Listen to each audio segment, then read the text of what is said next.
উৎসবমুখর পরিবেশে পূর্ব লন্ডনের স্টেপনি গ্রিন মাঠে অনুষ্ঠিত হলো London Bangla press club football tournament 2025। 5 October দিনব্যাপী এই খেলায় ছিল উচ্ছ্বাস, আনন্দ আর প্রবাসী সাংবাদিকদের প্রাণবন্ত উপস্থিতি।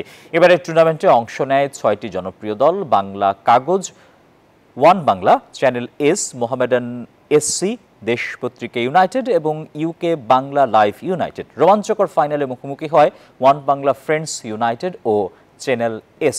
নির্ধারিত সময়ে গোলশূন্য ড্র হলে ম্যাচ গড়ায় টাই ব্রেকারে। উত্তেজনাপূর্ণ টাই ব্রেকারে ওয়ান বাংলা 4-3 গোলে জয় ছিনিয়ে নেয় এবং চতুর্থবারের মতো জিতে নেয় চ্যাম্পিয়ন ট্রফি। পুরস্কার বিতরণী অনুষ্ঠানে সভাপতিত্ব করেন ক্লাব সভাপতি মোহাম্মদ জুবায়ের এবং সঞ্চালনা করেন সাধারণ সম্পাদক তাইসির মাহমুদ। প্রধান অতিথি হিসেবে উপস্থিত ছিলেন বাংলাদেশ সংবাদ সংস্থা বাসসের চেয়ারম্যান ও দৈনিক ইত্তেফাকের যুগ্ম সম্পাদক আনোয়ার আলভী।